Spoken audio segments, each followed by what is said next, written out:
Hello, everybody, and welcome back. Today, my guest is Flora Wang. Flora is a director, sustainable investing, and an assistant portfolio manager at Fidelity and responsible for the Fidelity Sustainable Asia Equity Fund. Welcome, Flora. Hi, Thomas. Thanks for having me here. Flora, today we want to discuss latest sustainability investment trends in Asia and the ESG landscape in Asia is still at a very early stage. So which Asian nations are leading the way and which need to catch up? It's a good question, but also a little bit difficult to answer because as we know, Asia is actually a very diverse region, and ESG, as simple as it sounds, actually covers a wide range of topics. So I would say, some markets are leading on some of the ESG topics, while others are leading on, some of the other topics. Take carbon emission as an example. I think China is definitely taking the lead together with, countries such as Korea and Japan, all of which have committed to a carbon neutral goal either by 2050 or by 2060. China also just launched its national carbon trading market, which is the largest in the world by volume. And the government for years has introduced a lot of policies to provide incentives to encourage the development of green energies as well as green transportation, such as the development of electronic vehicles. If we look at gender diversity, India is actually the first market in Asia that has mandated at least one woman on the board. But now it's something I think being taken up by a few other markets, such as Hong Kong, which just launched a consultation to require companies with a single gender board to appoint at least one director of the opposite gender by the next annual shareholder meeting. Korea has done something similar as well earlier this year. So, on gender diversity, you have some other markets that are really taking the lead. And then I guess on the issue of ESG disclosure, I think Hong Kong, Singapore, and Taiwan are the markets that have worked on this topic a little bit earlier. And as a result, you have a larger number of companies in these markets that are already making good disclosure around ESG. So I think it really depends on the topic and the market. But overall, I would say the direction of travel is very much aligned. I think as a region, all markets here are really starting to embrace the concept of ESG, and you're seeing progress across the board. So what is the relevance of the Sustainable Development Goals in Asia, and which goals are most important currently? So the Sustainable Development Goals are really, I think, designed to solve the world's biggest challenges, right? Such as poverty, such as hunger, such as gender equality, access to education, to healthcare, you name it.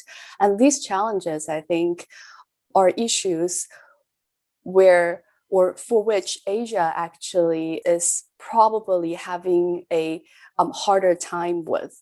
So I think for the world to achieve the Sustainable Development Goals, you can't really do it without Asia, especially if you consider Asia actually hosts more than half of the world's population and produces more than half of the world's carbon emission. And, SDG 13 is all about, being green, getting our climate back into order. So whichever goal you look at, I think Asia really should be the destination for investors seeking to create that impact, seeking to make that contribution to different SDGs with their investment. So Asia is not only relevant, but actually, I think, critical in terms of us collectively achieving the UN SDGs. Of course, investors want to know, is there any evidence that ESG strategies in Asia generate higher returns or reduce the risk in a portfolio over a longer term?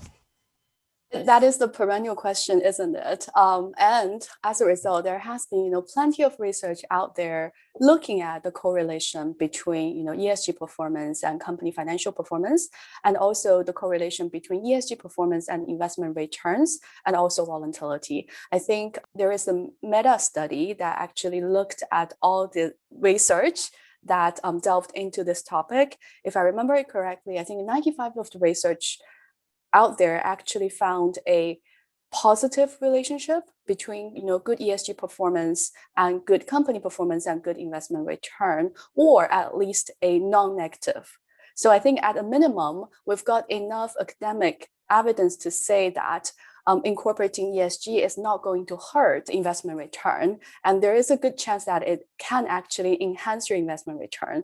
Fidelity also conducted a similar research last year using our proprietary ESG rating as a proxy for companies' ESG performance. And we found a similar correlation between ESG and investment return during a quite volatile market period, which is when we had the pandemic.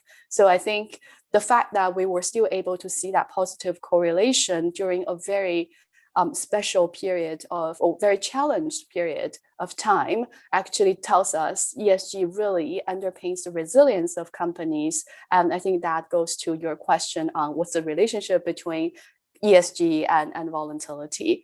But I have to say, you can have all the correlation you have, but correlation is not necessarily causality, right? And also, empirical research really looks at the statistical relationship based on the data in the past. It doesn't necessarily tell you this is going to happen in the future. So for me, I think it's good that we're looking at these academic evidence, but more importantly, I think the question should be whether it makes sense, whether it actually makes good business sense for companies to really look after the environment, look after their key stakeholders, including their customers, their employees, the regulators, and their investors, right? I think the answer is absolutely yes. Companies taking care of their stakeholders, including the environment, will definitely stand a better chance of delivering their performance over the long time. And that is very important for us as a long-term investor.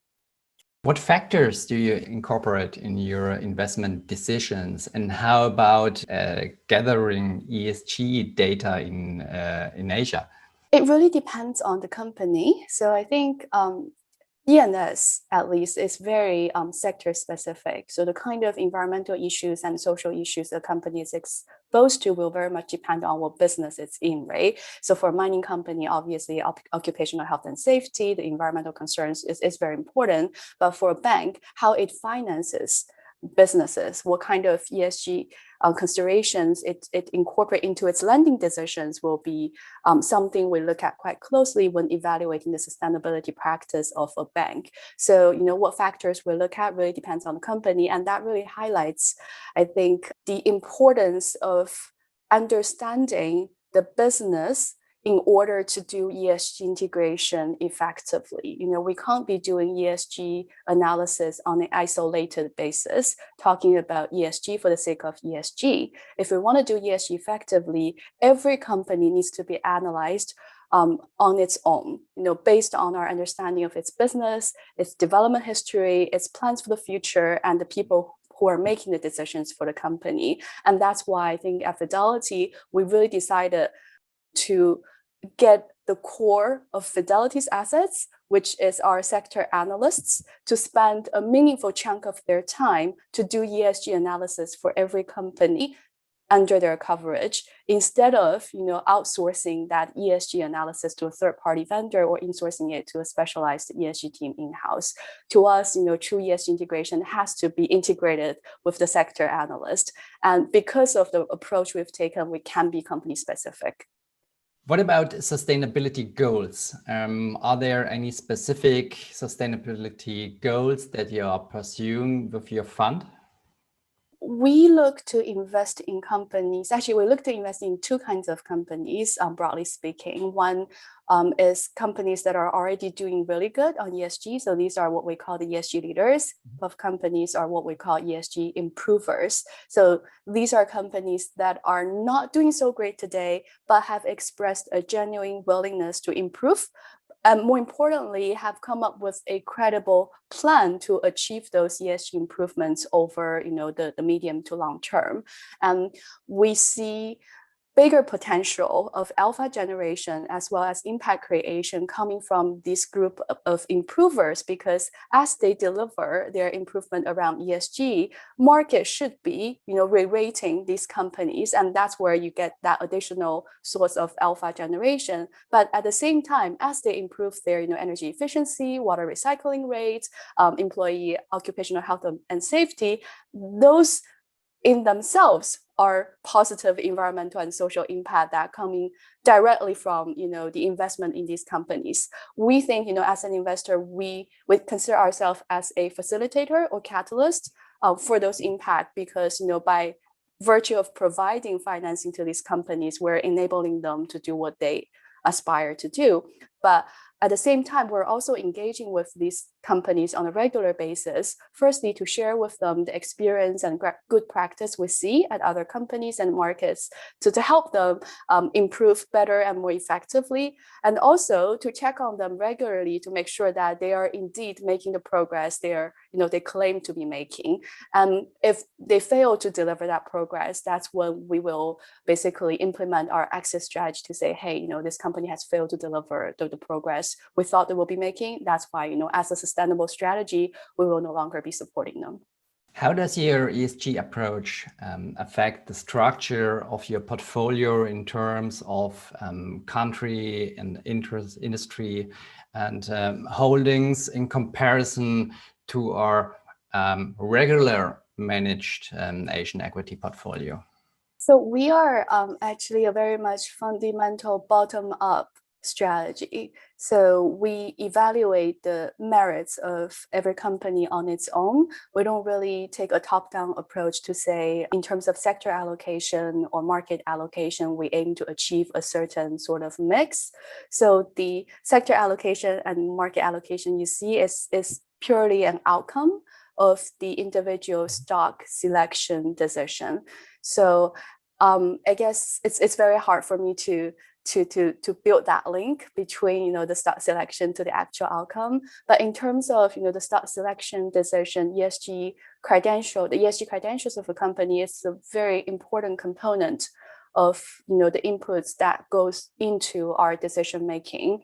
I think for those laggards, we'll be very careful in investing in those laggards, and very selective in that we would only in companies that are not doing good on ESG if we think they have a potential to improve. And we would develop an engagement strategy when we decide to invest in the company, so that we have a very clear idea about the type of improvements we want to see at this company over the next 18 months. And we would engage with them, as I mentioned to you before, to help them improve. And hopefully they will improve. But in the event that they don't, we will sell out the company. That's how we are structuring our engagement strategy in a way that actually has teeth. And then on the other end of the spectrum, for companies that are already doing really good on ESG, the ESG leaders, their sustainability practice is likely going to increase our conviction in the name and could potentially lead to an upsizing of this company.